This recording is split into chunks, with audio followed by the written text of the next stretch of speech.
উন্নয়নৰ দিশে এখোজ। দীপক কুমাৰ দাসৰ প্ৰতিবেদন, প্ৰতিবেদক লাইভ। ৰবিবাৰে নলবাৰী ক্ৰীড়া সন্থাৰ 2020-21 বৰ্ষৰ আন্তঃ ক্লাব এথলেটিক্স প্ৰতিযোগিতাখন স্থানীয় গৰ্ডন স্কুল খেলপথাৰত অনুষ্ঠিত হৈ যায়। পুৱা 9 বজাত অনুষ্ঠিত হোৱা প্ৰতিযোগিতাখন আনুষ্ঠানিকভাৱে শুভ উদ্বোধন কৰে নলবাৰী ক্ৰীড়া সন্থাৰ সভাপতি তথা স্থানীয় বিধায়ক অশোক শৰ্মাই। ভাষণ প্ৰসংগত তেওঁ নলবাৰী ক্ৰীড়া সন্থাৰ সমূহ কৰ্মকৰ্তা, ক্ৰীড়া সংগঠক, শাৰীৰিক শিক্ষা নিৰ্দেশকসকলক নলবাৰী ক্ৰীড়াক আৰু অধিক আগবঢ়াই নিয়াৰ ক্ষেত্ৰত সক্ৰিয়তাৰে সহযোগিতা আগবঢ়াই যোৱা কাৰ্যৰ শলাগ লয়। লগতে খেলুৱৈসকলক খেলুৱৈ সুলভ মানসিকতাৰে আগবাঢ়ি যোৱাৰ বাবে পৰামৰ্শ আগবঢ়ায়।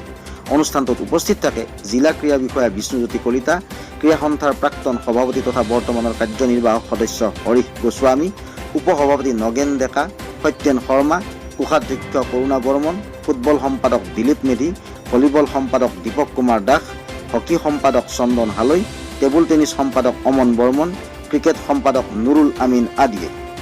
এথলেটিক্স সম্পাদক ৰমেন দত্ত আৰু এথলেটিক্স প্ৰশিক্ষক কল্যাণ বৰ্মনৰ নেতৃত্বত 13জনীয়া অফিচিয়েলে প্ৰতিযোগিতাখন সুচাৰুৰূপে পৰিচালনা কৰে।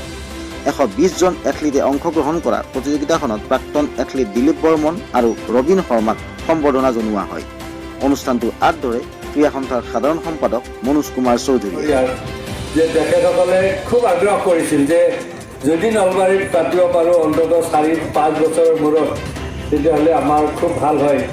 আৰু তাৰ কাৰণটো কৈছিল যে খেলুৱৈসকল ডিছক্ৰাইব হৈ আছে। যদি ষ্টেট কম্পিটিশ্যনখন নহয়, তেতিয়াহ'লে চিলেকশ্যন নহ'লে তেওঁলোকে যিটো খেলুৱৈৰ বৃত্তি পাব লাগে সেইটোৰ পৰা বঞ্চিত হৈ আছে।